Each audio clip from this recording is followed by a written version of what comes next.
All right, so we've got what heroes main support. We've got rank Diamond 1. We've got um, shoot.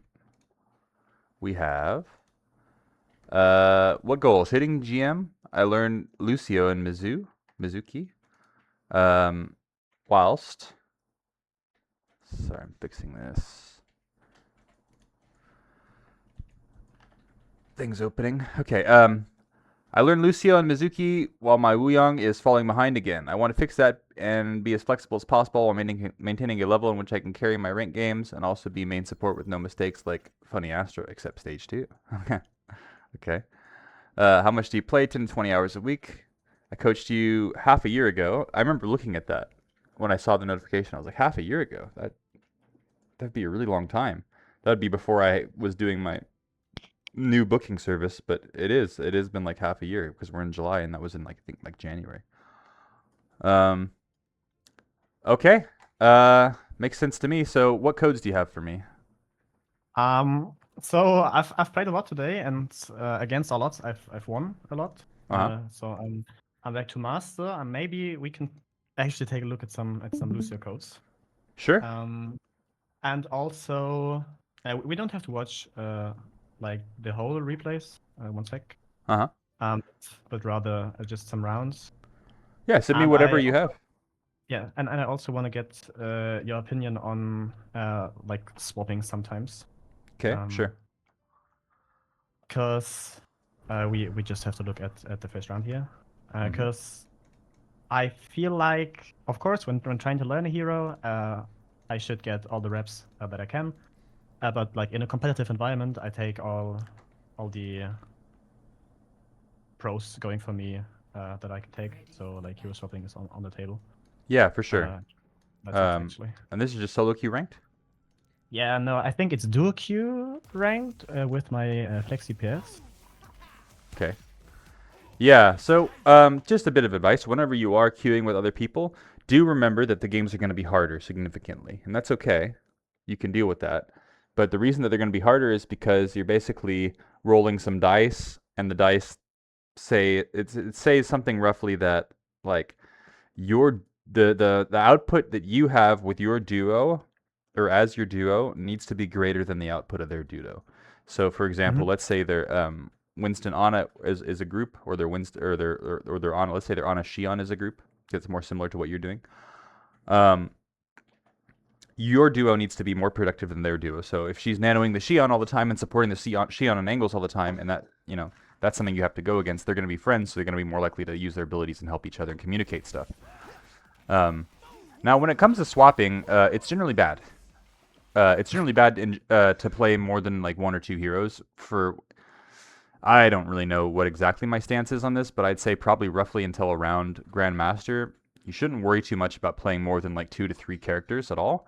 And then you should normally play one of them for the entirety of the match because not necessarily because it's the best for winning the game, but because it provides the greatest experience for your ability to learn from mistakes, learn from situations, improve your ability to play the character. You basically, especially when it gets hard for your character, it seems like the character doesn't work in that situation. It's good to figure out how you can try to make unoptimal situations work because that's sort of the essence of climbing in ranked. So that's my brief spiel on it. We'll see. I mean, there's other obvious downsides to swapping. You lose perks, you lose ult charge, you confuse your team, right? If your team is doing a certain type of strategy, and then you change, it will change how your team needs to play to some degree. And there are people who make decisions off of that, especially when you're in a duo, right? When you're in a duo, it's probably best that you guys play very similar characters on very frequently, so that you have maximum opportunities to see how those characters can coordinate and play better with each other. If you're changing it a bunch, it becomes very hard to coordinate and continue to improve together, but also individually. Okay, so let's look at some Lucio gameplay. Now, it's been a very long time. Did I coach you on Esperanza last time? Yes, you did. Okay, so that was Lucio fundamentals and basics because at that time I believe you had never played Lucio and you were trying to get like how do I get what's the like the main things you should be trying to do. And I think I provided you something along the lines of like you're going to be picking a VIP in your game and you're going to be protecting that VIP. And then when that VIP is safe, or you feel they're safe, you're going to be basically making plays with one other person as a +1. It's very important that you do that. Wall riding is also a big factor. Some maps are better than others, but I think that's all the stuff that we went over, and I feel like I gave you a pretty good like explanation of that to get your Lucios from what at the time seemed to be kind of like a plat level up to at least a solidly diamond level, hopefully. So let's see how it goes now. So who's your VIP this game? Who's your duo? My duo is Tracer, because Shion is actually main DPS, like hero pool wise mostly. Haha. Yes, I'm doing with Tracer. Okay. So who's your VIP? Ana. Ana's your VIP, okay. And then probably you're going to be looking towards your duo and what your duo is doing, communicating with your duo in order to make plays. Makes sense to me.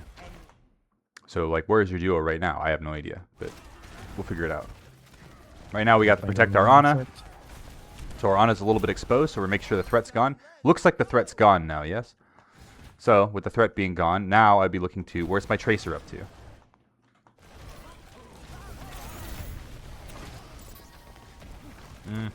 Okay, I think that's my Tracer. No, that's my Shion. Where's my Tracer? There's my Tracer. So I think my Tracer's over there. Once I've gotten this guy off my Ana the first time, the first thing I'm noticing here is just that we haven't immediately done anything. We've still just kind of been hovering around our VIP the whole time. We're not Brig. Brig is much more of a character for literally hanging around your VIP like the entire time and constantly enabling your VIP specifically.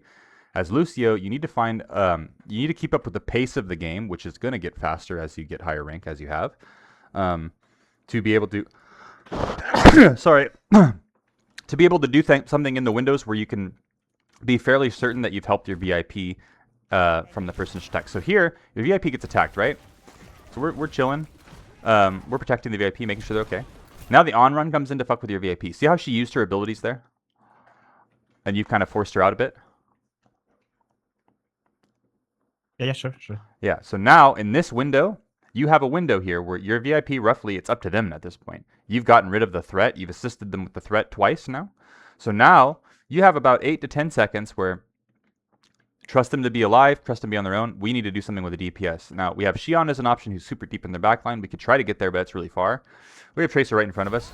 I would be communicating with your Tracer here, especially if you're in voice, to try to do something together and go challenge stuff together. And leave your VIP for now, go with your Tracer. So right there, right here, you need to be going with this guy. And you need to be with him so that you guys can apply pressure and do things together over here. Because look, your VIP is like insanely safe. Because you got rid of the threat, remember? This was the threat earlier, and it's gone. So now it's your turn. The problem is you're not taking your turn. So we end up with dealing with the tank. Now we get over to our Tracer. Not bad.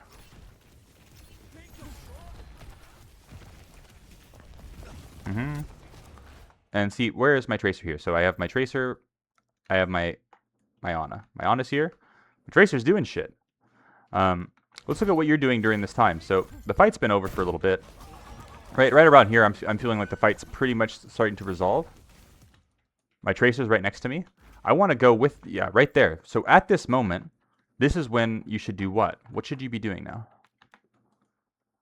Like with you starting the sentence, I feel like I should go like into server room and play with my Tracer there. Yeah, and see where he goes. If he goes and gets up to something over here, I'd like to be with him, right?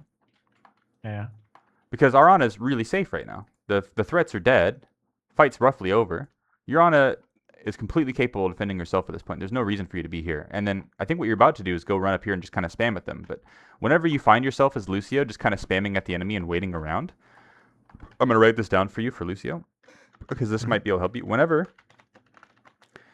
Whenever you find yourself just kind of waiting around on Lucio and spamming at the enemy, that should trigger your brain to check for ways to help a DPS, roughly speaking. So right here, because when you start doing that, that should immediately start being like, oh, wait, what am I doing? I'm spamming the enemy? Okay, that means there's probably something more effective I can do right now, because you're not good at spamming the enemy, right? Lucio is not a particularly good character for just shooting at the enemy front line. So now you're going to want to go Oh, I just noticed I spammed with the enemy, right? That's going to activate in your brain. Oh, got to go find my tracer. There she is. And they're going to go together. We're going to go over here. And we're going to find this dude together. And this dude together, now with you here, cannot force out this tracer on her own. And this is going to Pause 1 second. Yeah, I'm paused. I of course get what you're saying. Mhm. Maybe my reasoning behind not playing the room is it's hard to wall right there. Mhm. Like I'm picking most of my angles to where I feel like I can wall right in and I can wall right out. Like these very low doors. Mhm. Maybe I'm just stupid and I'm just not good enough. That could be the case. You don't Where always I need to feel be like wall riding. it's not optimal for me to play there since I'm just not fast enough. But of course, I get what you're saying. That like if we're there, then like Brick at least gets all their cooldowns first. Right, yeah. Well, and your tracer doesn't get forced out. So you literally just need to be like independent of wall riding. So yeah, I get the idea. You like to be constantly wall riding. This room is really good for you. These areas are pretty nice. Wall riding is important. We did go over that before. It's very nice. But I think more importantly than wall riding is just making sure that you're enabling a DPS. You could literally be standing on the floor like a doofus, because the thing is you can just boop threats away from you and speed away. And then, I don't know, I guess you could wall ride along here if you wanted to. But the main thing is just being able to boop and speed away if your guy gets in danger, or to just keep him alive, keep him healthy, and keep the threats off of him to create pressure. So that might be something that could be something as like, I'll put that down. Wall riding is important for various reasons like we discussed before, like being able to scout, being able to access plays and exit plays, and see what's going on around the map. So wall riding is important for various reasons. However,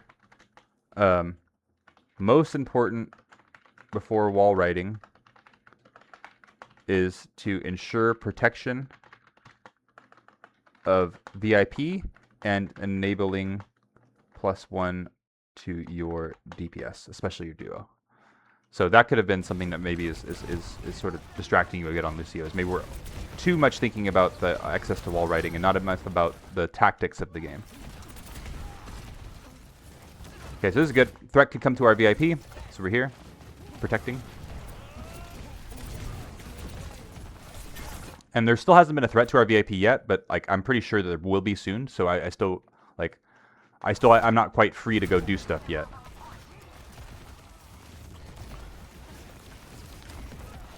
Oh no, the threat finally came. Yeah, we left. Yeah. Uh-oh.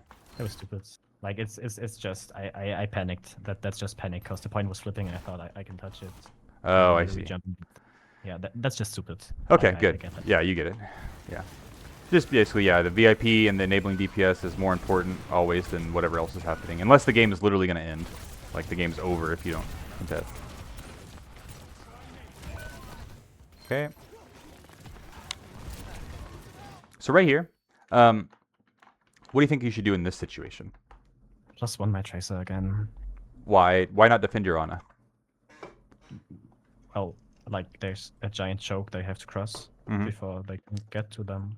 Yeah, exactly. So your Ana is like probably really safe. So recognize this situation. Look at the screen right now. Memorize this. When you see situations like this, when you're playing Lucio, boom, we're already on a tracer. So we're going to go there in advance.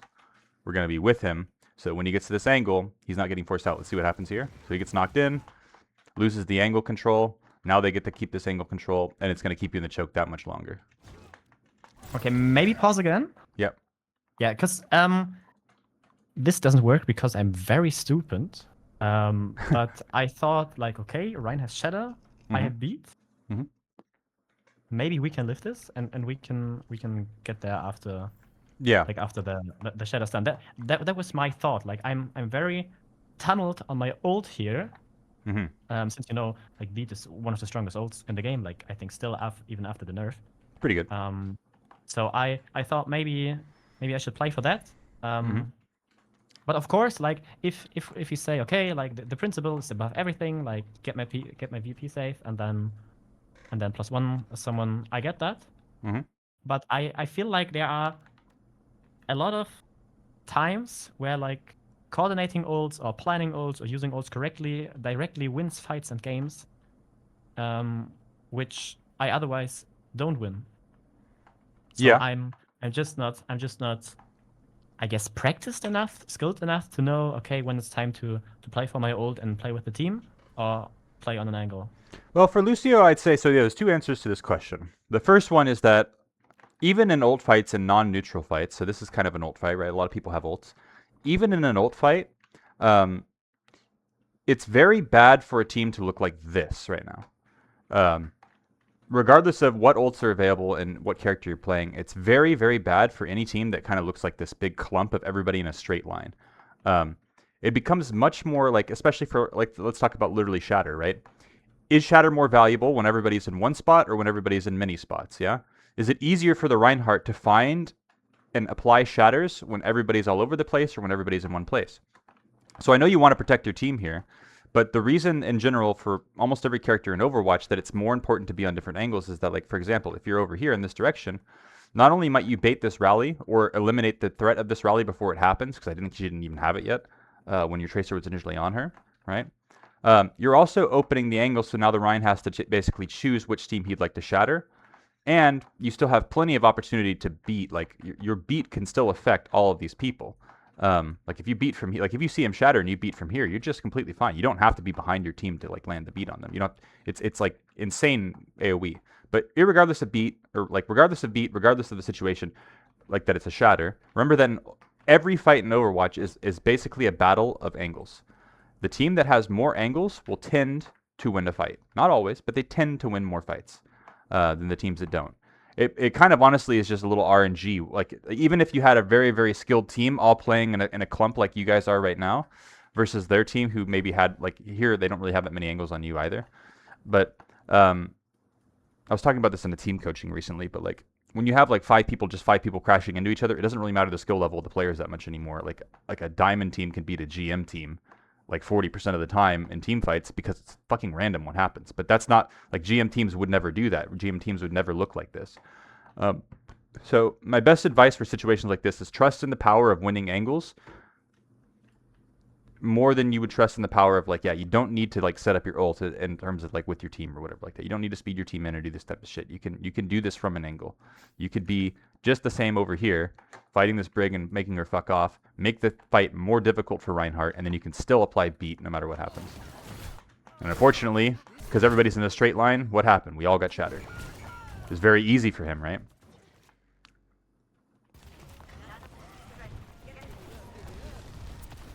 So once again, this time our Ana's in danger, but you're also in danger.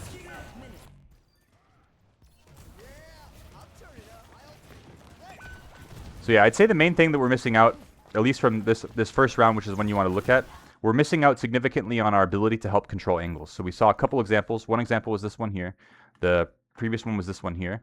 At the beginning, I kind of liked it. At the beginning, we defended our VIP, and then we kind of moved around like this with our guy a little bit. That was a bit better, and I think that was our most successful fight. Every fight since then has failed, and I think they've all failed because our team just didn't have control of the angles. Our Tracer gets forced out, and then people start going for hero plays, but everybody's kind of stacked up, and you guys just lose the tactics part of Overwatch rather than the micro part.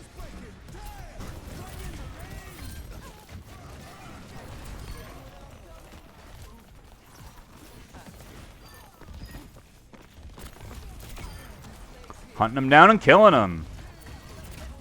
Okay, so that's your trigger right there. Am I spamming the enemy team from main? Yes. So now we move to an angle. Good, we're with our Tracer. This is perfect.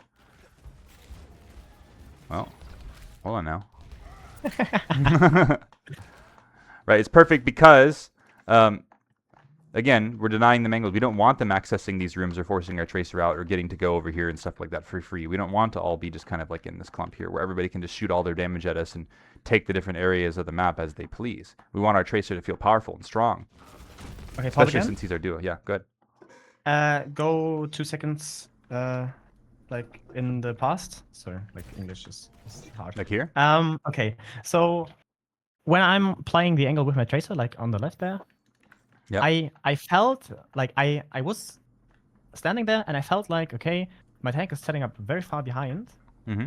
I don't know if like just us two can hold this much space, or like what do we do if we get pushed? I just didn't have an answer, so I thought, okay, I'm playing the safe angle here. Come up with an answer. Like, maybe this is just a skill issue, like not knowing how to get out there, or like not trusting myself enough that I can maybe, I don't know, hit the wall rights to build up speed and get out. I don't know, but I just felt like this angle, like my Tracer is playing, is more high risk, high rewards. And what I'm doing right now is like lower risk, lower rewards. Yep, exactly. So you are taking on more risk being with your Tracer, but risk is definitely required in Overwatch to win games. You must take on some risk to win games. You're playing in a way that's very low risk, so your chances of affecting the outcome of the game goes down significantly. Now, let's actually just talk about it. So you're worried that you don't know what you would have to do here. First off, you're amping kind of for no reason, but okay. Let's say we're over here. What are you afraid of? If I'm getting walked on, I don't know if like maybe again this is a skill issue. Like I would have to build up speed to do a 180 and get out. Because if I'm going through main, there's just like most likely 4 different people looking at me. You're definitely right that you want to get out this way. Yeah, you'd want to get out this way. Here's why that's good. So let's say enemy Reinhardt. What the hell's going on here? What is that? Let's say enemy Reinhardt, enemy Brig, enemy Xion, whoever it happens to be. Let's say that they look at this situation. They see that over there. They see it over there and like, oh, fuck, these pesky guys, right? We want to deal with them. Do you see how it's good for your team if they decide to come after you guys because your team has no pressure and can land anti-nades and stuff on them and attack them without as much pressure on them? Sure. Okay. Sure. So they're getting onto you. What you would do in this situation, this is kind of a push-pull thing that you'll find very frequently that is a part of Lucio gameplay. They come after you, what do? You boop them away and you speed your team backwards to here, around this corner. You can just walk. You can literally just walk. You don't have to wall right at all. Because booping them back creates significant distance. Speed boost gives you a huge advantage in moving away. And you literally just boop them back and he can't hit you. Both of these guys are melee, for God's sake. So you just knock them away. Okay, and then you come over here, and then they have this now problem of like, well, I've cleared this angle, but they're too inaccessible, right? There's no way I'm chasing down a Lucio Tracer who's gotten away from me. So now they're going to turn their focus here. If they do that, then you just come back. And now we're attacking them again. We're the same problem. You're basically, as Lucio, whatever DPS that you're helping, oftentimes Lucio goes with a hit scan. Now Tracer's fine, but a lot of times it's best to pair him with like a Cassidy, a Xion, a Sojourn. Because the Tracer is completely fine, and it's just because, yeah, you can just continuously apply this angle pressure over and over, and if they ever try to force you out, you knock them back and go away, and then this team gets an advantage against them for that time, and then if they turn on these guys, you just come back. But you don't have to fight to the death. You don't have to kill everybody who's here. It's just like when we were over here, when this Brig was right here. We don't have to kill that Brig. We're just here with our Tracer, so our Tracer doesn't have to just fuck off and give up the angle. We fuck with the Brig, and we push the Brig away. And if they send too many people at us, we just go back over here like this, and we hide in this room, and kind of shoot at them. And then, they have to. Like, it just creates all these problems for them constantly. But that's what you would do. So I don't know what you're afraid of. Yeah, like you don't have to worry about wall riding and stuff like that. If they try to push you, you just boop them away and leave. And I think you can just do that on foot. Because I mean, I don't know. I've worked with lots of teams and pretty much every high rank scrim team. They have Lucio players, and we do exactly this all the time. And there's normally never any problems where it's just like, oh, go away. The reason it's better for characters like Cass and Soj is because they're not as good at Tracer, or as Tracer as it just literally leaving on their own. They need a little bit of help sometimes to get out, because like Slide might not be good enough if they continue with mobility cooldowns, but Boop and Speed Boost, nothing catches you. Like it's very, very difficult to chase you down and catch you. So let's see what happens in this fight. So, Onron goes after your Tracer, right? Alone. Okay, Reinhardt's coming up after. So what you would have done, you would have simply booped this Onron away, and you guys would back up to here while continuing to do damage and healing your Tracer. Now, because of that angle pressure, see how your Hazard is capitalized on this? Your team has capitalized the damage on the Reinhardt? It's exactly what we were talking about, right? The only problem is that your Tracer's doing it alone, and you were doing nothing. You see what I mean? Yeah. So all you needed to do was just be in here at this part so that Tracer doesn't get so pressured, so focused that she's at risk of dying and can't actively continue to participate. And these guys feel more hopeless in their ability to actually take you guys down because he's getting booped back, he's taking more damage from you, there's more healing, and this just becomes way worse for them. So let's continue to see what happens. The Reinhardt just completely dies. This is on your Tracer. Good, well played by your Tracer, by the way. Reinhardt literally dies. That's what happens. Like, you were afraid the Rein coming after you guys, and what happens? He fucking dies. Just with Tracer, right? Now this is nice, right? See how you guys are kind of like contesting this? You're making it hard for them. They can't just win this. They have to keep putting attention here or leave. He feels like, fuck, it's too much. I have to leave. And now he's going over here. Oh, but he gets the health kit. That's kind of scary. Yeah, we lose the game because of this. Yeah. But like, this is not on me, is it? Like Uh, my Anna dying there, is this my fault? Sort of. In the past, if you had been here originally with your Tracer and you had fucked up the on-run with the Tracer and prevented her from, like, basically doing this for free earlier, she wouldn't have had the resources to be able to make it out here. She made it out here very low HP and managed to get the health kit. If you had been there and contested her earlier, she would not have been full HP and able to get out like that. Like with just barely a little health. She probably would have died, which means she never would have got to your Ana because you fought for the angle and you basically would have forced them to spend more time in the angle and be at higher risk of dying to your Tracer. So it's kind of on you, because if we look back to what you were actually doing before you came and joined, look at what you were actually doing. Where's the value that you provide here? Yeah, I'm doing a whole lot of nothing. Yeah. Very low risk, right? You are not at risk of dying at all. You're completely full health. You're completely fine. Nothing has hurt you. Nothing has harmed you. You're not in risk of any harm, but you're also not contributing at all. And then finally we come over here. Now we're contributing, but this is the situation, right? If you had been here from the beginning, imagine this guy's health. If he didn't, like, they had the 2 versus 1 on your Tracer. Imagine if it was a 2 versus 2. This guy would not be as healthy and have been as powerful throughout this entire interaction to be able to end up escaping right now through your team. Managing to live this circumstance, right? He's living this not even very well. He just barely lives and gets it to this. This whole time, if he had taken some more, but yeah, because of that play, he gets loose. Now, that's all the very specific stuff that happened, but the macro of what happened was, again, it's the angle control wasn't there at the beginning. And so what was kind of a good play from your Tracer ended up not being as good as it could be, and the enemy found a way through it without ults. Somebody's at my door. Oh, no, they're just dropping off a package. Okay. Okay, so is that this first round is all you wanted to look at for this one? Yes, it is. Okay. Yeah, so that's my thought. So, Okay. yeah.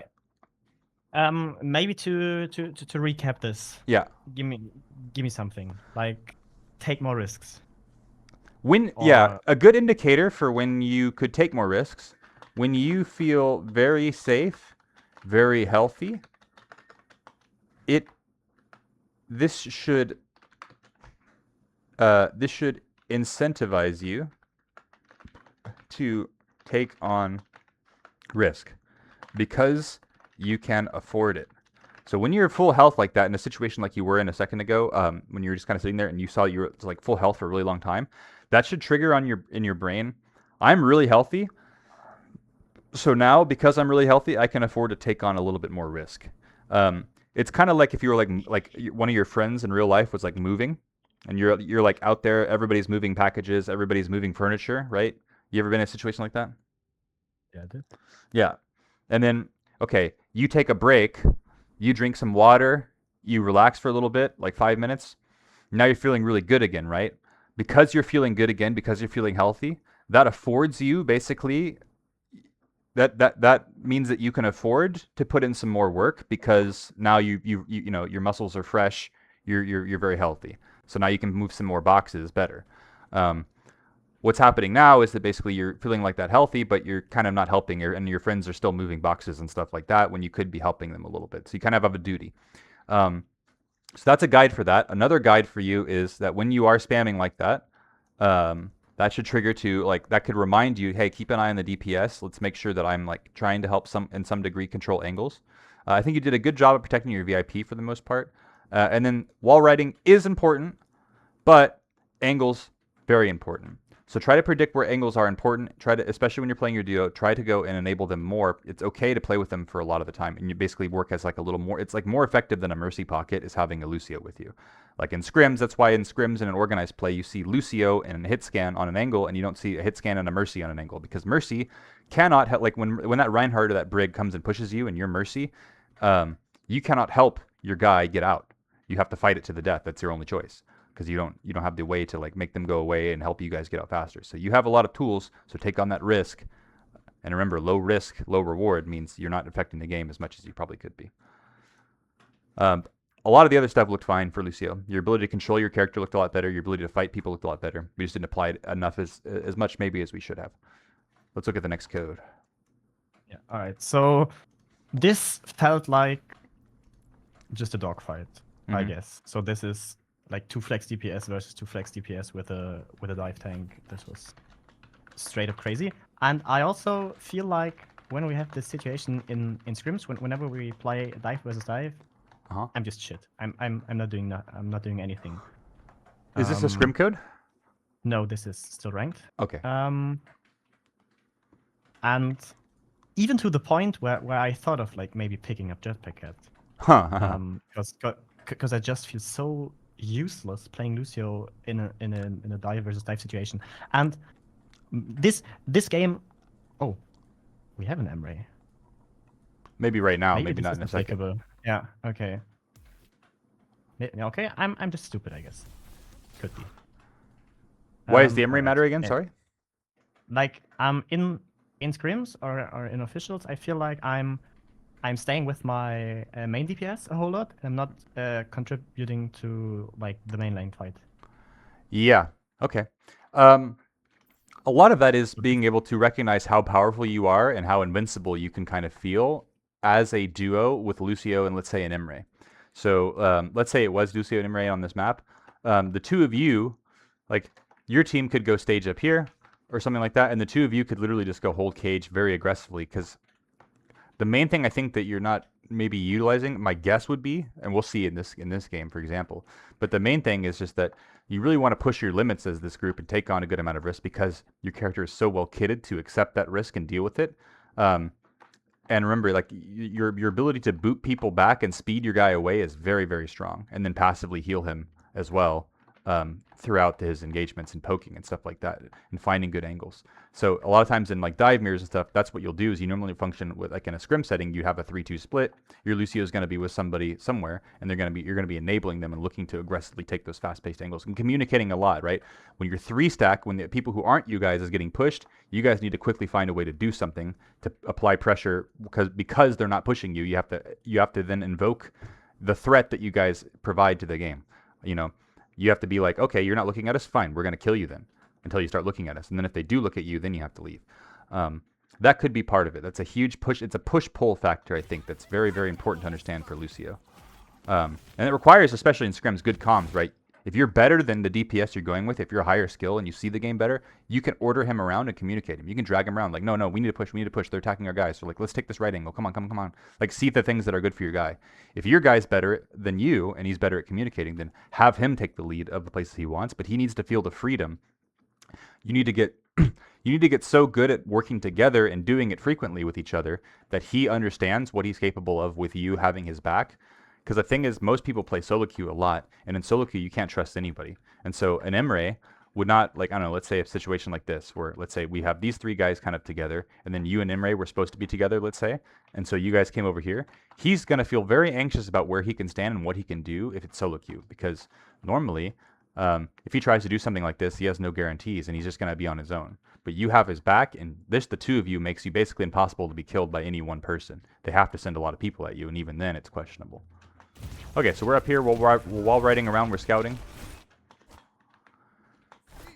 I don't know.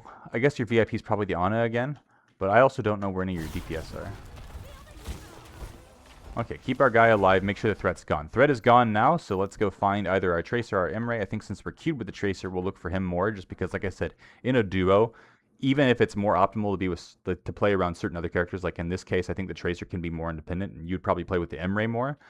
But simply because he's your duo, I would get into the habit of literally just practicing playing with him, especially if he's somebody you scrim with, right? Because it's like good practice for later too. But I think optimally here, you'd probably take your Emre somewhere and maybe like try to speed him over to high ground so he can quickly get access to this and start fighting. And then with you up here protecting him, right? Anybody who comes after you, there's no chance they can actually, like, there's just no threat. Nobody on their team can come attack you up here without getting just... Okay, pause again. Yeah. Maybe get into free cam, yes, thank you. In a scrim environment, I think this would have been the plan, like get us to play this high ground. Yeah. But should I basically abandon, like, okay, in a scrim I would play with Kiri, so they are safe all the time. Should I abandon playing my idea, the idea of even playing with my frontliner, with my Hazard? Hazard is in call, by the way, as well. Yeah. He's in call? What do you mean? Well, we are 3 stacking. Oh, I see. I see. Yes, I think yes. Mostly you should ignore, like, mostly Lucio shouldn't be around the tank, and unless it's a very specific comp. Sometimes your comp is specifically about enabling your tank, like if it's a Reinhardt comp, but it's very rare that your Lucio needs to ever be messing with your tank. Um, Now, some tank matchups, you could look at some tank matchups like this. Now, this one, Hazard has the advantage in this matchup, so we don't have to think about it at all.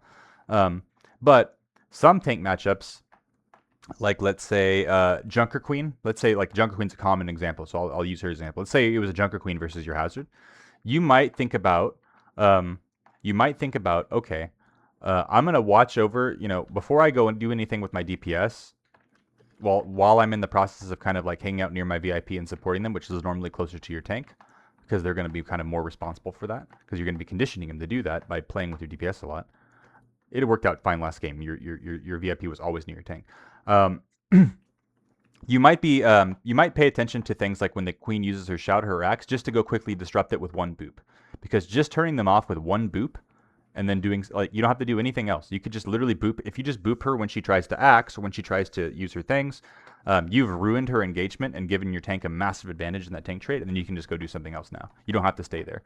So, but a lot of the times you don't have to. Most of the time I'd say you don't have to. Like if it's Malga versus Malga, what the fuck are you gonna do, right? What value can you provide? You can't heal. You're literally like the worst healing support in the game when it comes to like trying to enable them through healing, and you don't provide very much damage to flip the tables that way. And so most of the time, I would say, I'll write this down for you. Most of the time, ignore what your tank is up to, except for cases in which you feel your boop is especially useful for creating an advantage in the tank trade.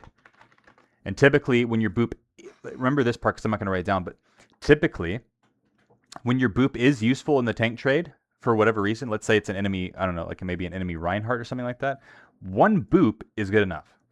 Just booping them that one time creates enough of an advantage for your guy that you can then go apply what you're good at somewhere else, but you also kind of like massively shifted the tide here. And just remember like the Queen example, but there's plenty of other examples where just being able to get them off your tank for just a second, like especially let's say you have like a Sigma or something like that, just being able to get them back for just a second and then go do something else, just that one time that whole fight has now been influenced by you. Anyway, so yeah, so here we're protecting our Ana. We'll make sure that our Ana is living, because like I see the on-run's kind of close, the wind's kind of close, so I kind of want to hang out with my Ana anyways right now. Resolve the next thing that threatens her, and then I want to go hang out with my Tracer. So here's the next thing that threatens her. We try to boop him back. We make sure that our Ana is safe. Now that our Ana is no longer being attacked, right? No longer being attacked, let's go find out what my Tracer is doing. My Tracer's set up over here, so I'm going to run quickly over here, and I'm going to see if I can maybe assist him and peel back in this way and just do whatever I can to pull the enemy this way, get back with my Tracer in this situation. Here we're providing nice little AoE healing and stuff. It's a nice fat amp, and it's not the worst. Like, we did protect our VIP still. Our Tracer ends up coming back to us. That's pretty good. Nice. Nice. And then together, you guys fucking murder that guy. Good job. Now, go find him. There he is. Yes, yes, yes. Good, good, good, good, good. Yes. Good. This was a pretty well-played fight from you, I'd say. I'd say you protected your VIP well. You played it patiently. You were a little slow to immediately get to your Tracer, but she was pretty inaccessible, so I don't blame you for, hitting the giant fat amp on your team there. I think that was pretty good. A reasonable alternative. And then you went quickly to find your Tracer, and you helped finish off the entire fight. So I think you did a good job. Now, in the pre-fight, you can either play with your Tracer from the start, if you think that she's controlling an important area, or, since you're duoed, if he asks you for help. Or you can go start near your VIP and your tank for a while until you resolve the first, like I said, once you resolve that first threat, once you boop that Winston away that first time, then I think you're set to just go back to your Tracer. So it's up to you, whichever one you want to do. I think they're both good. But I think right now, are we doing either of them? We're not really doing either of them. Our VIP's down here. Go ahead. This is something I thought of asking you like 5 minutes ago. I feel like this is a position where I can quickly choose to do either of those. Yeah. Like I'm not committed here. Mm-hmm. This is good. Yeah, I think that's pretty good. Like right here, we're not really doing either yet. But as long as your Tracer knows that if she wants to do something that you can access that, this will work perfectly fine. I'm not sure he knows that, But if he Yeah, does she's know not. that, if he does know that, it's good. Because I just want him to have the confidence to know that I have your back, and you can code him this way and start fighting people if you want to. Because if you do, I'm gonna be there. By you being here, he might not have that. He might not have that confidence. But if you want to play him if you want to play like this, I think this would. If that was your intention, and he understood that, this is actually the best position for you, basically. Okay, If that answers your but question. this is communication. Yeah, this would be communication in a situation. Which Yeah. now in a Like, ranked setting where you're solo queuing, I wouldn't do this. If you're solo queuing, the reason why is because unless you're calming in the chat and you know the guy's coming back to you, you just don't have that dynamic. So I'd probably more likely just be over there with the guy initially so that he feels the confidence that he can go do stuff and he understands that you're helping him. But in this setting, yeah, you can totally communicate to your guy because, yeah, absolutely this is the best spot as long as he knows that you will have his back. Because, yeah, here you have all the access just like you talked about and you can just kind of deal with any threat in the meantime. yeah. So this is good. But, yeah, he needs to be doing something, I think, right now. And, yeah, see how he's kind of, like, immediately disengaging. He should be able to, like, withstand some fight from these guys, fight at them without having to, like, immediately blink back like this. I think he should be able to shoot them with you helping him shoot them, and then you can kind of deal with any of those threats immediately, rather than now it's a little too late. Now he's already backing out.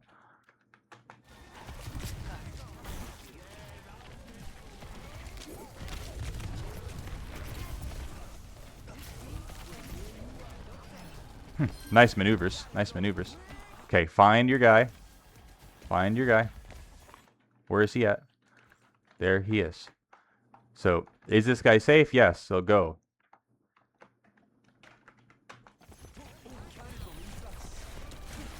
Good wall riding, though. That's so much better than... I remember in the past... Oh, nice. Oh, your Tracer needs you, though. Look. Look at him. Oh my god, dude. He's being torn apart by wild dogs right now. He's doing the most right now, your Tracer. All by himself. Get in there. Sure, they're near your Ana. Ana's safe, right? We did our one boop and we made sure. Okay, that means our Ana's going to be safe for the foreseeable future. We don't have to worry about him for a little bit. We've done our one boop. If he gets attacked by a Sombra on his own, he'll figure it out. Or he'll die. That's fine. But you and Tracer got to do stuff now. Go with him. Go with him. Your Tracer's making a big play. At this point, if your Ana dies, like even if she does die, at this point, you've already prevented her death long enough. It's on her own now. If she does die, you and Tracer will get more value over here doing whatever you're doing. Where is she? Yeah, doing this. That even if your Ana dies. Okay, sure. We can beat two. Even if your Ana dies, though, you can sell her. You can sell her in exchange for your duo and making sure that you and your duo kill people. And the thing is, will it always be the best play? I think in this situation, by happenstance, yes, it's the best play.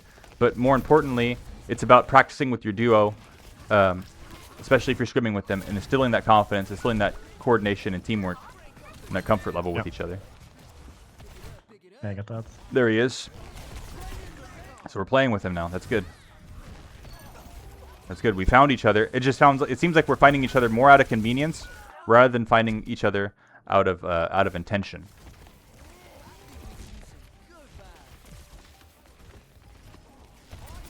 I love this wall riding. Look, you've ruined him.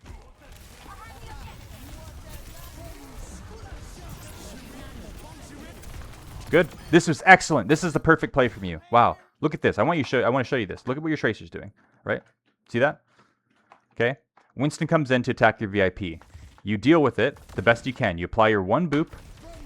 You give him the best that you can, right? For the situation. That's the best you can do. You can't do more than that in this situation. So you've done the best you can. At this point, he's got to figure this out. He's got to figure this out. You got to go help your Tracer now and get value elsewhere on the map. And look, you do. You go with him. You go find this guy. You tear him apart. Right? It's sketchy. It's sketchy. But even then, you die. Your Tracer lives to fight another day. Good job. They used a lot of ults in this fight, and it looks like they lost it. Because you went and found that value with your guy. You made sure that it happened. You made sure that he was able to fight through it. And you didn't overinvest. You didn't that was perfect from you. That was really good. There's your Tracer on the right. Come on. No. Go with your Tracer. Make sure that you're with this guy when he opens up on this guy so this gets resolved quickly and he's completely safe.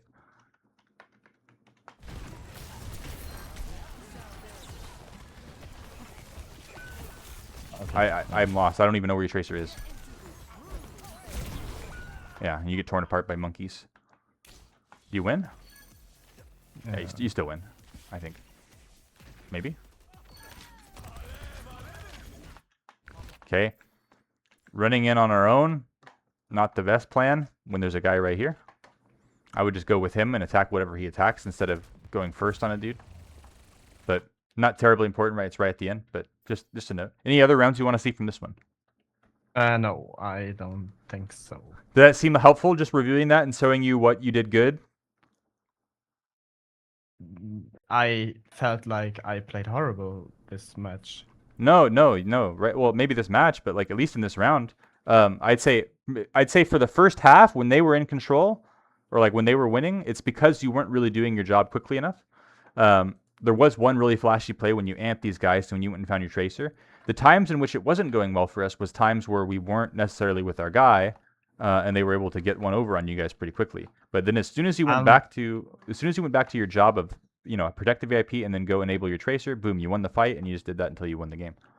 Very good. Okay, I get what you're saying, but I didn't do this intentionally. I see. Like, this is, like, oh, maybe I have a bit of game sense, knowing what to do, but just not thinking actively about it. But I think I detected that. Remember how I was saying earlier, it looked like there wasn't intention behind it, but instead it was kind of just convenience that you would run into your tracer. Yeah. That's what. So I think you're right in that regard. Yeah, go ahead. That's because in our tank is our tank for our competitive team as well. Yep. They are trying to play together a lot, like timing their engages and looking where to get hits. And I'm usually just doing whatever feels right. Like I'm not doing enough thinking. I feel like, or like I got shown this replay code. So this is what I'm taking from this VOD so far. Like, use your brain and +1 your DPS. Like, because this is not what I'm actively doing. So I feel like I played horrible this game, and even though I've made some good plays, they're more out of luck than out of skill. Yeah, that's okay. That's okay because you're seeing that's exactly what I'd be telling you right now. So I think you're putting it together well. The advantage for you is, especially if you play with these guys a lot, is that you get to communicate with them and express your ideas, and you can talk about working together and coming up with ideas. If I was to be in charge of your team, like if I was to be in charge of specifically your trio, I would want you pretty much always playing with your tracer once you know that your Ana is safe or whoever your VIP is safe. I would want you playing mostly with your tracer, communicating a lot with your tracer about what you guys are thinking and where you guys want to be going. Either he could be telling you about stuff he wants to do, you could be telling him about places you want to go with him. That's up to you. Normally the better player is better at doing that. But whatever, you guys can actively communicate about that. And then I would have your hazard basically looking to play as a 3-stack and just either communicate to you guys when he's under pressure, like when he's being attacked by them and you guys have a better opportunity to do stuff, or he can play kind of like an opportunist in the case in which when you guys start doing something good and if it starts working out, he can come and join that thing. Instead of you don't want a very basic level, it's sort of a low skill scrim thing that you see a lot in diamond level scrims. You very much will see this kind of 3-2-1 thing where it's like tank is talking about what he wants to do and planning some sort of, like you said, kind of like a mafia style hit on a guy, and then you guys try to 3-2-1 execute on that dude. That's not good Overwatch, but that is a very commonly done Overwatch thing in organized play around the diamond level, because that wins games until you get into like higher level scrim brackets. It wins games to just like at least be doing something together, right? Even if it's not the best way you could do it. But this is a bit more tactical, and it's more supportive of the Lucio. Like, if you're doing that 3-2-1 shit, you might as well not even play Lucio. You might play somebody else.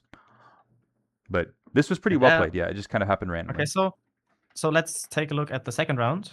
Yep. Of this match. We're getting Giga stumped there, I think. All right, let's see. Okay, so my tracer's in front of me. Very nice. Now, right at the beginning, it's kind of up to you and your own preference for your playstyle. So some Lucios like to start completely with their team at the beginning, making sure everybody gets speeded up. Like, especially the slow characters. They like to make sure everybody gets speeded in, everybody gets to the front line kind of at the same time. Normally what would happen here is a tracer would TP you guys. Did I miss that? Maybe that happened. No, they usually do, but I think he played a chess or something. Yeah, Like normally she usually everybody, does that. normally it would be really nice. Make sure to try to remind him to do this because it's a huge advantage. Because it's an advantage for you, and I'm going to show you why. So normally everybody gets TP'd together, and then they're in a big clump, and you speed them forward up so that everybody's here much earlier. That way, what you're doing and why it's an advantage to you is that you're letting your VIP essentially secure themselves in a nice position much earlier so that they're much less likely to need your attention for a while. And that means that you can immediately go with your other guy and take an angle for free that they haven't had time to get to yet. That's really good for you and your purposes. Not necessarily obviously good for him because he's already going to get there fast, so he doesn't notice it as much. Um, anyways, yeah, so what some Lucios will do is that they're going to speed up all their VIP into position or whatever and then go after the guy. Now, the other option is that you can kind of ignore that, especially if you don't have a tracer, and you can just immediately start off on an angle with your DPS over here, for example, or over there, wherever it's going to be. You can immediately start doing that and immediately start kind of playing aggressive with them from the start of the game. That's kind of up to you. I think they're both good. I kind of prefer getting my VIP in position first, but to each their own. So I see my tracer kind of over here on the left. This is suboptimal for your tracer, right? Your tracer should probably be on the right side because we already have guys on the left, right? This is already here. There's no reason to everybody be here, right? It's just like kind of like on that point in Lijiang where everybody's in one spot. We're a little bit more spread out though, so it's not as bad as that time. But he should really be. Oh god, you're helping him though. Good. But he needs to be, and this is up to you. Like I think in this situation, just looking at the tactics of the map, is it kind of obvious to you why this is good versus this, or is it kind of unclear? Like in this specific situation, or like in general, why should the flex DPS play the right angle? I guess kind Because of both, yeah. Okay, like for the first question, I think like it's just we're all playing one angle more or less. Yeah. So we're like very boxed in Mm-hmm. while playing like a very wide comp, I'd say. So this is stupid. Yeah. But in general, I don't know. Like I don't know why they should play the cage side. I don't know. Yeah, it doesn't really matter about the cage side, but the pattern that happens in all the games normally is that you just kind of as this two split of you guys sees where your team is intending to play, you should just kind of go somewhere else than where they intend to play. So one of you, but yeah, you're right. You don't want to get boxed in. So one of you needs to be responsible in communicating your intention of where you should go, based off of like that probability outcome. So like in a scrim environment, my guys would immediately, like the most recent team that I coached, the way that, because they played a lot of Lucio and another guy, they would immediately be talking about how they want to go do something over here. To give our rest of our team that information early, like so here would be your tank would hear that information and know he kind of wants to stand here, but this is an opportunity for basically to communicate that so this shit doesn't happen, because right here your tracer has walked into a blunder and yeah, you followed him into that blunder, but now it's just like this is a mess, and this is probably why this round isn't going to start off super well, because yeah, just tactics wise, right, they just have so much map control that you guys don't have. Protecting your VIP. Make that threat go away, and then we find our tracer. Threat hasn't gone away, so we're going to have to keep dealing with it. But why is the threat not going away? Well, it's because early on we didn't take the angle, so the threat was just very condensed on all of us at once, and so it was kind of an impossible threat. Too much damage, too much people in one spot. It's like impossible for me to keep them all up. I have to prevent these situations from happening because I'm not good at stopping them. Like you might feel yourself fighting this a lot as Lucio, where it's like, fuck, I just can't like throughput my way through this. And the only way you can stop this is by earlier on relieving that pressure, relieving that chance of that happening by splitting their attention over here. But you did the best you could with what you had. Keep that guy away. Keep your guy safe. You did the best you could. You already applied the boop, right? You can't help on it any more than that. Good job getting out. But yeah, it's just a disaster. Let's see if we can do a new fight. Now it's going to be kind of hard because they already have control of the positions, but let's do a new fight now. Let's go with our guy. This little dickbag.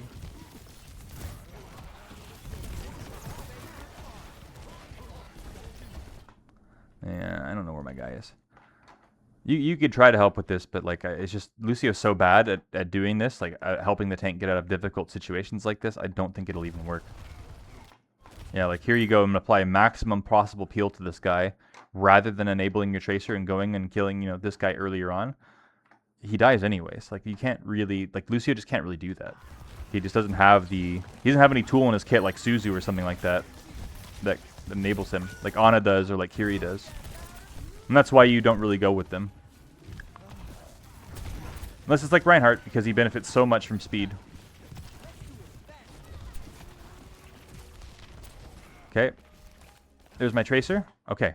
Nice. Nice. You spotted it. Okay. Does your VIP look safe? Roughly. Roughly. Tracer's about to go make a play. It's time to go with him, I think. He looks roughly safe. I think he can get himself out of whatever danger he's going to get into in a second. Now, is this the best angle for Tracer? Not really, but your guy's already kind of over here, so might as well, right? Same thing as before, it's just reversed, where it's like, it's not the most optimal part of the map because it's so tight for her, but it's fine, because at least we're doing something. Yeah, we're not doing anything with him, though. Where'd he go? Oh, he's over here. Yeah, we need to be with this guy. We're going to be doing stuff with him. Shit, we're going to get overwhelmed by ults here soon.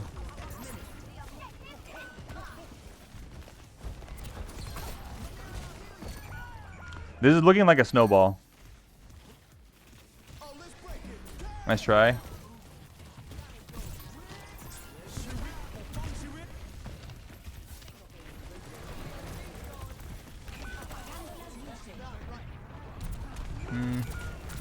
Yeah. Okay, so yeah, so what do we see differently about the previous map than this one? Well, in the previous one, from a pretty early stage in the game, we were helping our guy a lot more, and we were defending our guy and getting to our guy pretty much every other fight. We were doing it pretty high consistency. In this one, we went with our guy at the start, but he kind of stacked main. I don't think maybe he was like not paying attention or something, but he ended up stacking main. So it got you guys off to a bad start. And then from that bad start, we never recovered. We never actually made any plays together to like try to recover from it. We just kept, our whole team just kind of kept running it down stacked over and over and over, running it down stacked. And the problem with it is already, we talked about how running it down stacked is just not good, because it just makes it very RNG what happens to you. Like, you can't really outplay that situation, as we saw many times.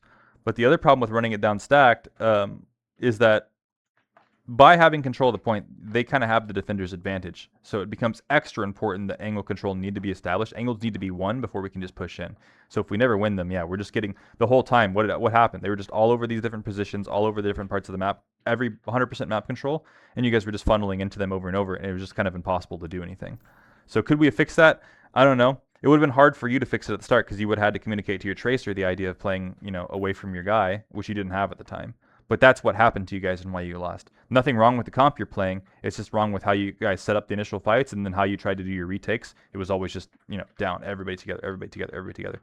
Now, sometimes your Tracer did get loose, but whenever she did get loose, we never were able to help her. Instead, we invested our time into like having to defend our VIP for a long time, since we initiated the fight with our Tracer and everybody in the one spot. So then, you know, when he did break off, because we were all in that one spot from the start, there was so much pressure, it felt like you had to resolve that, or at least try to, which Lucio can't really do. The same thing goes over here. When your Tracer was on that side, we were trying to help our Hazard as best we can, because again, everybody was running up together. We're trying our best we can to keep the guy off our Hazard. When we needed to go, the best way to save our Hazard would have been to be with our Tracer earlier, so that we would have maybe prevented all those guys from being up Hazard's ass by creating a threat of our own, instead of everybody being the same threat that they could just throw all of their cooldowns at and win. Hopefully that makes sense. Okay, I have a time for go ahead. I have time for questions or anything else, or we can look at one more round. Yes. Can we get like to around 80% where the fight we just watched started? Yeah. Okay. Pause. No. Okay. Here or earlier? Yeah. I think my Tracer is going down into the windmill now. So, Yes. something like this. Yeah. I don't think I can play there. Why not? Like inside.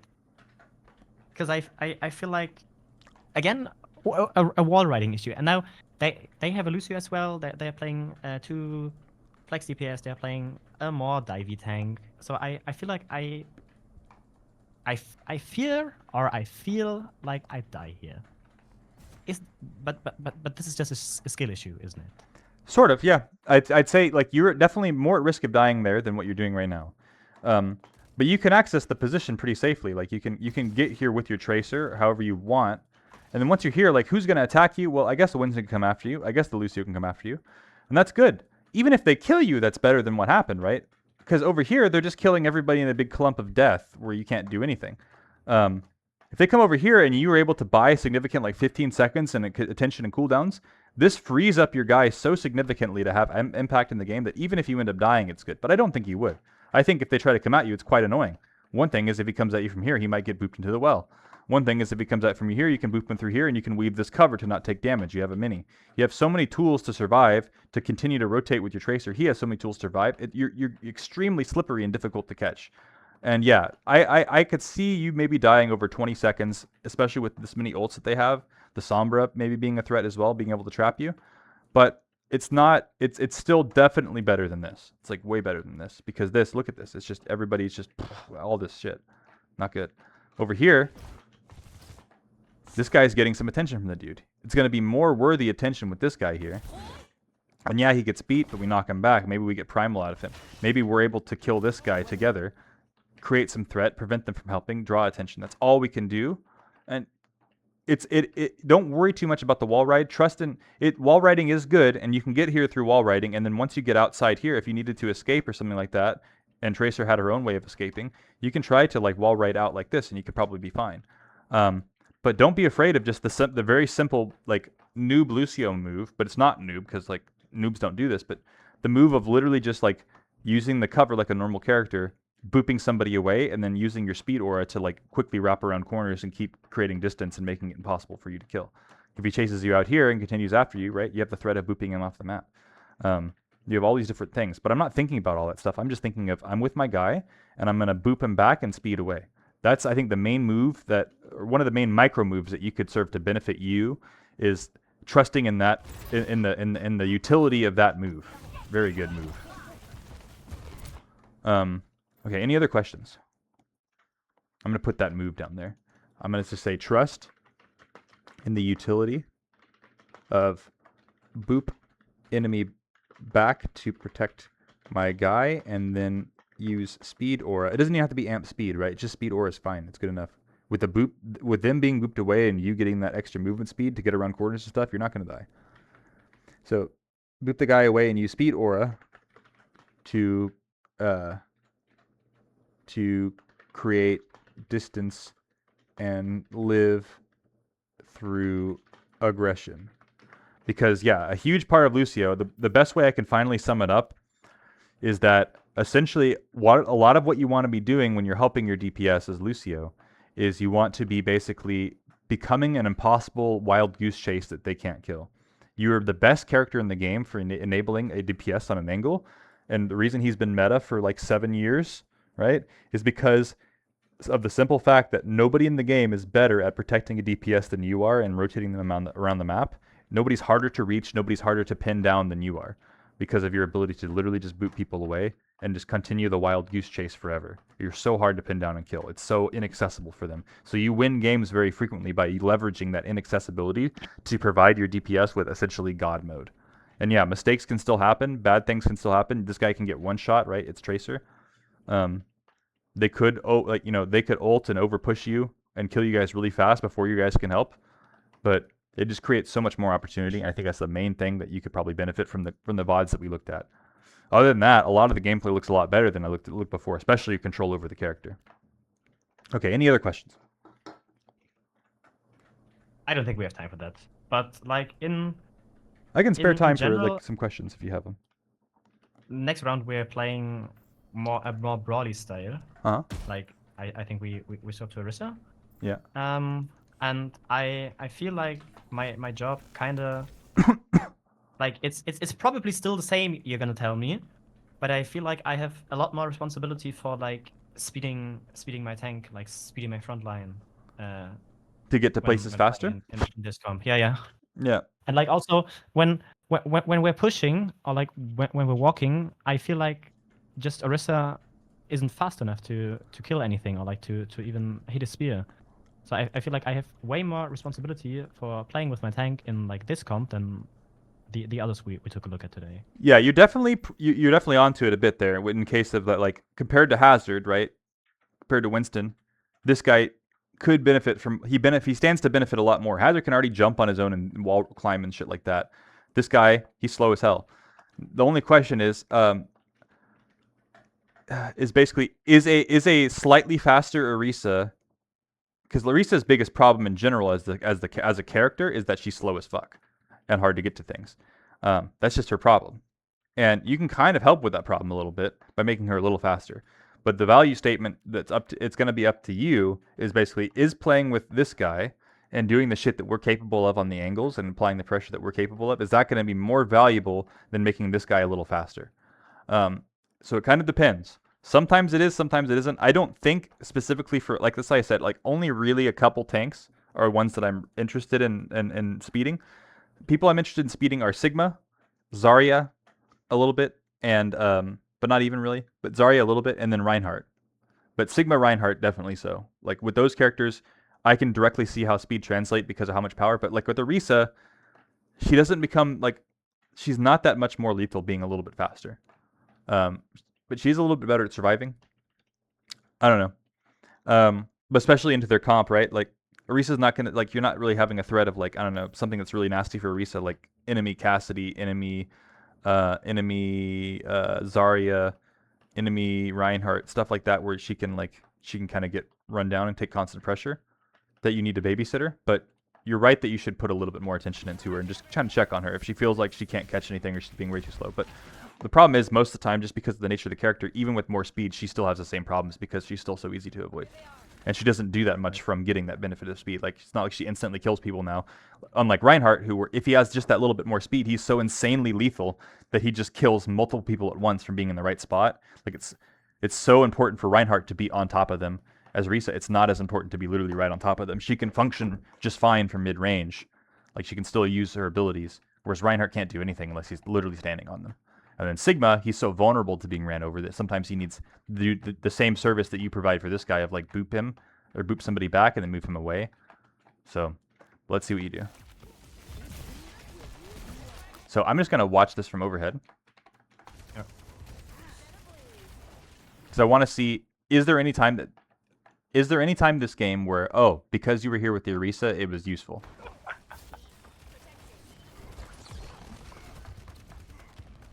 Right, so look at our angles, right? We're spending our efforts protecting the Orisa. What have we given up in exchange for that? Like, nobody's pressuring this. Yeah. Nobody's pressuring this, right?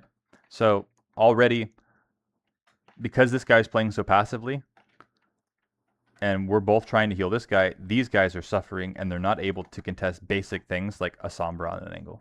That's tough. That's tough because now it doesn't matter how fast your Orisa is. They have tactical superiority of angles. They're just going to win. Like, it's going to be really hard for you guys to win.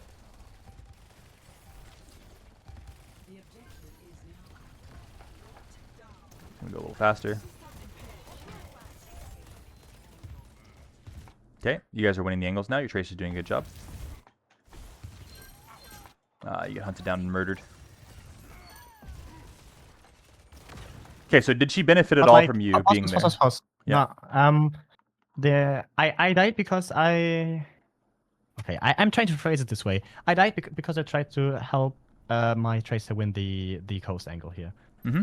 I think. Let's go back of and course look at I it. die. Of course I die because I'm stupid. Like, no, I don't have to die here. I think micro using the left side of the pillars, I'm living. But this death, is it worth it?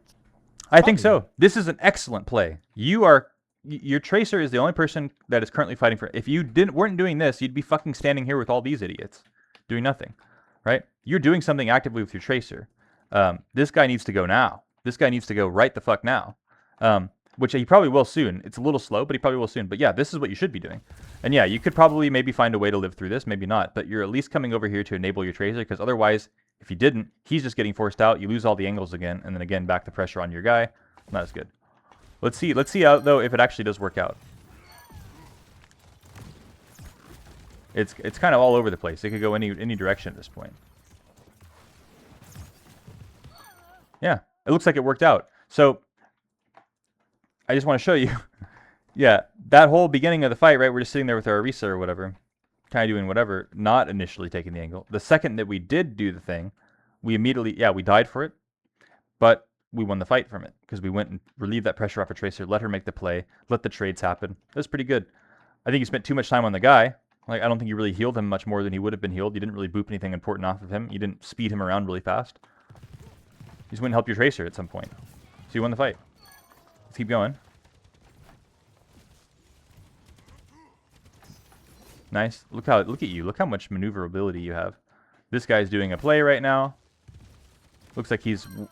Oh, man. Looks like he's going crazy. He's going crazy on him right now. Your Tracer's carrying. Protecting your VIPs. Protecting the fuck out of your VIP.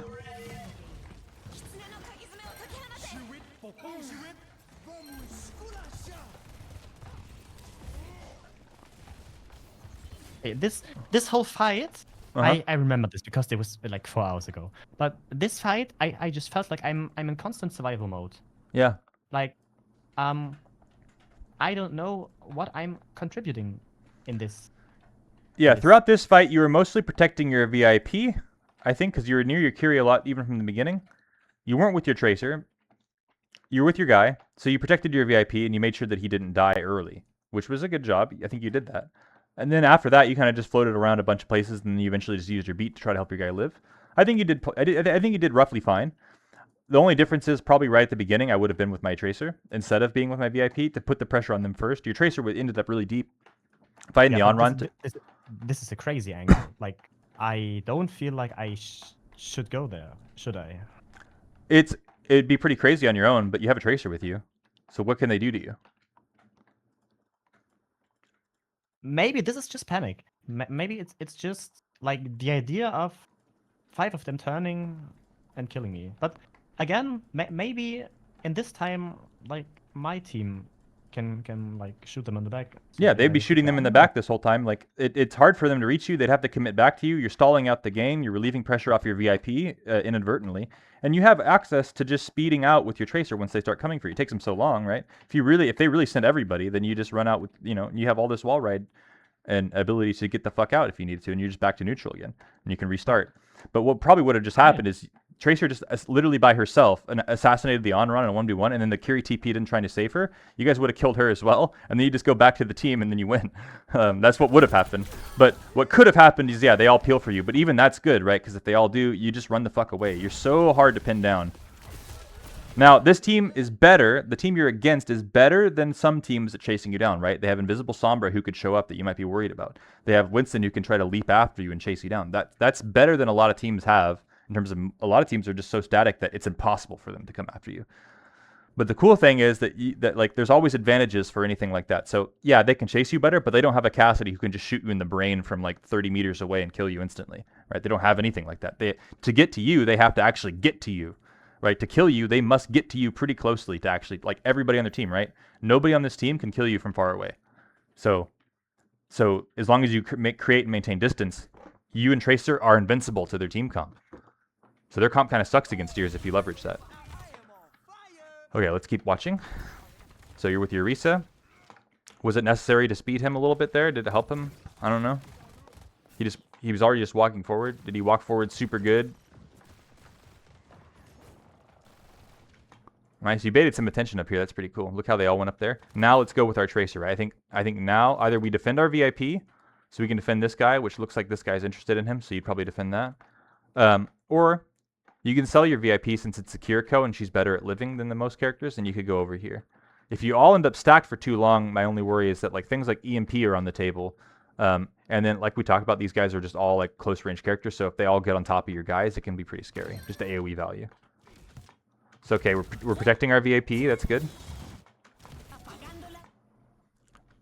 Somehow that hack missed everybody but Orisa. That's crazy. The EMP. Very close. Tracer's doing her shit on her own.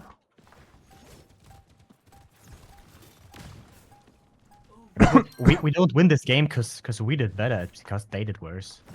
Like, yeah, but I think you didn't do as bad as you thought. I thought I was going to see a lot of you glued to the Orisa, speeding him around. We didn't see really any of that. What we saw mostly was that you were defending your VIP. Like at the beginning, we were with the Orisa for a bit, but then what did you do? Your instincts kicked in, I think, properly. You went and helped your Tracer. Yes, you died, but you helped.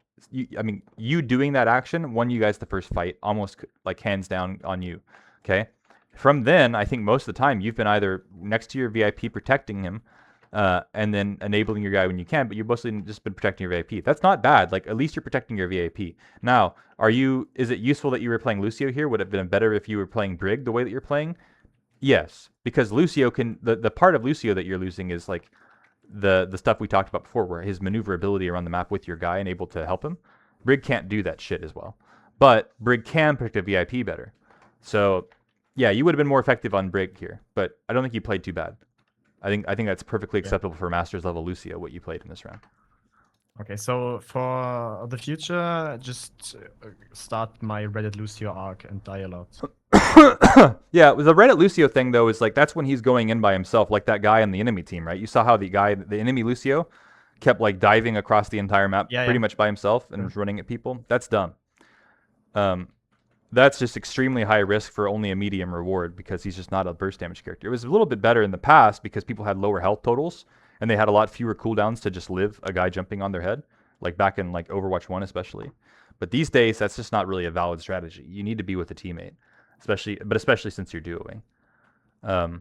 So value the fact that you have a teammate, and I think the thing you're missing the most in terms of like what you need to practice to get used to and get comfortable with is the idea of like, I want you to put yourself into more situations with your duo in the future, or yeah, just specifically with your duo. Put yourself in more situations where you have the opportunity to basically withstand pressure. Withstand the pressure of people coming after you so you gain confidence and you realize how strong you are in that situation. I just think you haven't been exposed to it enough that you either screw it up in those situations, like what you're supposed to do, or it just makes you uncomfortable just because you haven't seen it enough. You haven't seen what you can do, I think. Maybe. That's my guess. Right. All right, man. It was good to hear from you again. Yeah. I'm going to end the recording.